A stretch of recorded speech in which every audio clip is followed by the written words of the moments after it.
Hello students, today we'll discuss about combi tube. आज का हमारा टॉपिक जो है वो कॉम्बी ट्यूब है। अगर हम कॉम्बी ट्यूब के बारे में बात करेंगे, ये एक डबल ल्यूमेन ट्यूब होता है जो कि पेशेंट की जो एयरवे होती है उसको पेटेंट रखने के लिए इमरजेंसी पर्पस में हम यूज़ करते हैं, ना कि इंट्यूबेशन पर्पस के लिए, ना कि एनेस्थीसिया पर्पस के लिए। ये जो ट्यूब होता है डबल ल्यूमेन ट्यूब, ये हम इमरजेंसी एयरवे मैनेजमेंट में यूज़ करते हैं, एनेस्थीसिया पर्पस के लिए यूज़ नहीं किया जाता है। कॉम्बी ट्यूब जो होता है ये एक डबल ल्यूमेन ट्यूब होता है जो कि हम ब्लाइंडली प्लेस करते हैं एदर इन द ट्रैकिया और द ईसोफेगस। या तो हम इसको ट्रैकिया ब्लाइंडली हम इंसर्ट करते हैं, या तो ये ट्रैकिया में जाएगा या ईसोफेगस में। तो इसके दो साइजेस अडल्ट साइज अवेलेबल होते हैं, 37 फ्रेंच एंड 41 फ्रेंच ओनली। दो ही साइजेस इसके अडल्ट साइज अवेलेबल होते हैं, 37 फ्रेंच एंड 41 फ्रेंच। अब कॉम्बी ट्यूब जो है, अगर हम इसकी स्पेसिफिकेशन की बात करेंगे, इसके पार्ट्स की बात करेंगे, तो इसमें क्या होता है। इसमें सबसे पहले एक लार्ज प्रॉक्सिमल कफ होता है जिसको ओरोफेरिंजियल कफ भी कहते हैं, जो कि इन्फ्लेट हम करते हैं विद 100 ml ऑफ एयर। जिसमें ये लार्ज कफ होता है जो कि प्रॉक्सिमल एंड पे होता है, जिसको हम ईसोफे या ईसोफेजल कफ या ओरोफेरिंजियल कफ कहते हैं। अब ये जो कफ होता है इसको हम इन्फ्लेट करते हैं विद 100 ml ऑफ एयर। इससे क्या होता है, इससे सील होता है फेरिंक्स। फेरिंक्स जो होता है वो सील होता है space between the base of tongue and soft palate, ताकि कोई गैस जो है माउथ के थ्रू एस्केप ना हो जाए, माउथ के थ्रू बाहर ना हो जाए।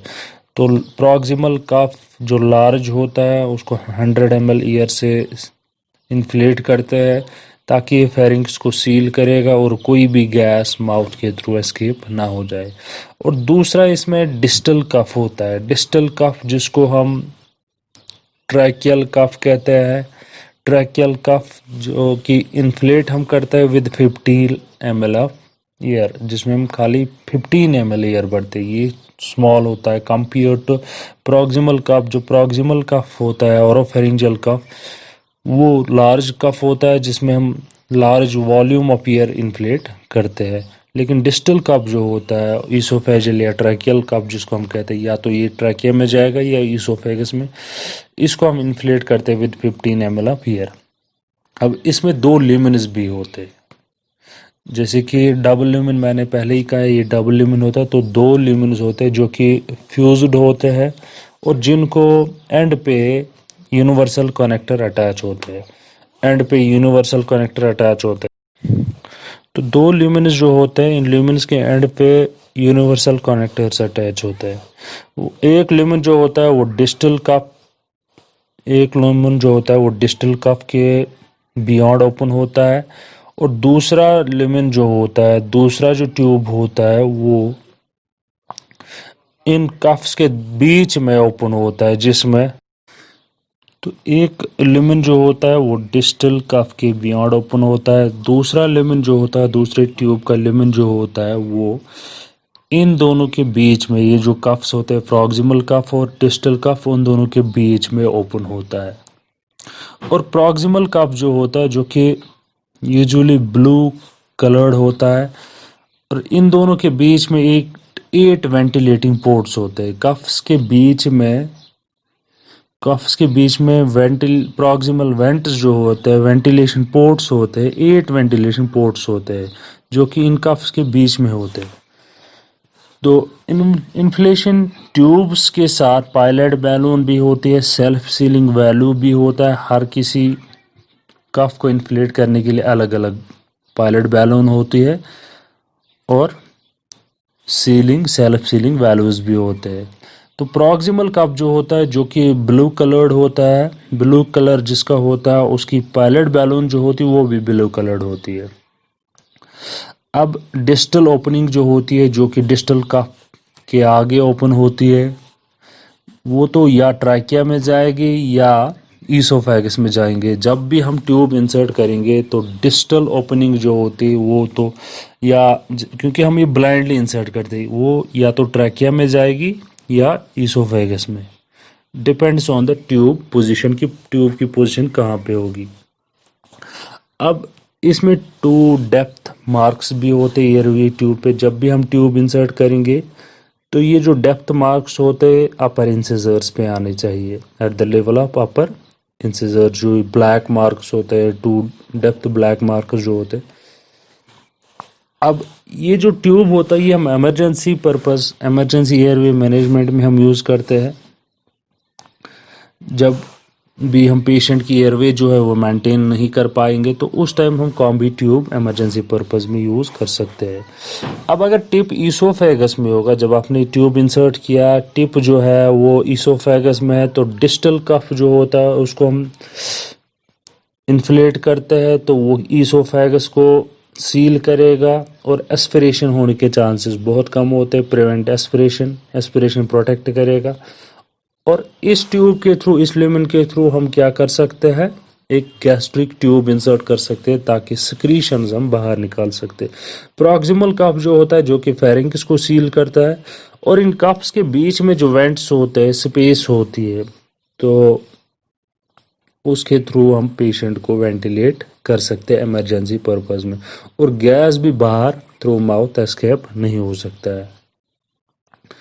तो हमेशा आपको ये याद रखना चाहिए, वेंटिलेट करना चाहिए ब्लू लेमन के थ्रू फर्स्ट। सबसे पहले आपको ब्लू लेमन के थ्रू पेशेंट को वेंटिलेट करना चाहिए। इसमें जो 8 वेंटिलेटिंग पोर्ट्स होते हैं कफ्स के बीच में, तो गैस भी बाहर नहीं निकलेगा, तो वो ईसोफेगस में भी नहीं जा सकता है। तो डायरेक्टली वो गैस कहाँ पे जाएगा, ट्रैकिया में जाएगा, and finally into the lungs. अब इसमें क्या है, अगर दोनों ल्यूमिनस के थ्रू आपको लग रहा है कि वेंटिलेशन पॉसिबल नहीं है, तो चांसेस हो सकते हैं या तो ये ओवरस्ट्रक्ट हुआ है लैरिंक्स की वजह से, प्रॉक्सिमल एंड जो है वो लैरिंक्स से ओवरस्ट्रक्ट हुआ है, या प्रॉक्सिमल बैलून जो है, लैरिंक्स जो है वो ओवरस्ट्रक्ट हुआ है प्रॉक्सिमल बैलून से। तो उस टाइम आप क्या करोगे, थोड़ा सा ट्यूब को बाहर निकालना होता है। अब इसमें जो कुछ कंडीशंस होती है जिनमें हम ये ट्यूब यूज़ नहीं कर सकते, जिन कंडीशंस में कॉन्ट्राइंडिकेटेड होता है। Upper airway obstruction due to foreign body या ट्यूमर, अगर किसी पेशेंट में फॉरेन बॉडी एस्पिरेशन हुई है या अपर एयरवे ऑब्स्ट्रक्शन हुआ है या ट्यूमर है अपर एयरवे, तो उन पेशेंट्स में हम ये यूज़ नहीं कर सकते हैं। डिसएडवांटेजेस क्या है इसकी, सोर थ्रोट के इंसिडेंस ज़्यादा होते हैं, dysphagia, upper airway haematoma, risk of oesophageal rupture, oesophageal rupture होने के चांसेस होते हैं डिस्टल कफ जब भी हम इन्फ्लेट करते हैं। Not possible to suck out the secretions and blood from the pharynx और फेरिंक्स से सिक्रीशंस या ब्लड हम बाहर सक आउट नहीं कर सकते। तो ये था कॉम्बी ट्यूब के बारे में। कॉम्बी ट्यूब एक डबल ल्यूमेन ट्यूब होता है जो कि हम ब्लाइंडली प्लेस करते हैं आइदर इनटू द ट्रैकिया और ईसोफेगस। इसके 2 साइजेस अवेलेबल होते हैं, adult size 37 French and 41 French. 2 coughs होते हैं इसमें, डिस्टल कफ और प्रॉक्सिमल कफ, और 2 ल्यूमिनस होते हैं, 2 ट्यूब्स होते हैं। प्रॉक्सिमल कफ जो होता है ब्लू कलर्ड होता है, और हर किसी कफ को इन्फ्लेट करने के लिए अलग अलग पायलट बैलून और सेल्फ सीलिंग वैल्यूज़ भी होते हैं।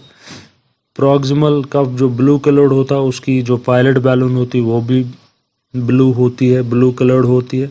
तो प्रॉक्सिमल कफ जो होता है वो लार्ज कफ होता है जिसको हम ओरोफेरिंजियल कफ भी कहते हैं, और डिस्टल कफ जो होता है वो स्मॉल कफ होता है कंपेयर टू प्रॉक्सिमल कफ, जिसको हम ईसोफेजियल या ट्रैकियल कफ भी कहते हैं। इस ट्यूब को हम ब्लाइंडली प्लेस करते हैं एयरवे मैनेजमेंट के लिए, इमरजेंसी में एयरवे मैनेजमेंट के लिए।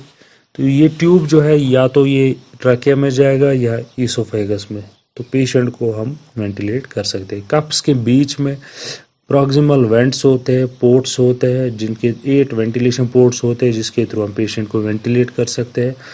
और डिस्टल ल्यूमेन जो होता है डिस्टल कफ के आगे बियॉन्ड ओपन होता है।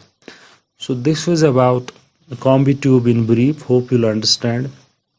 Thank you very much.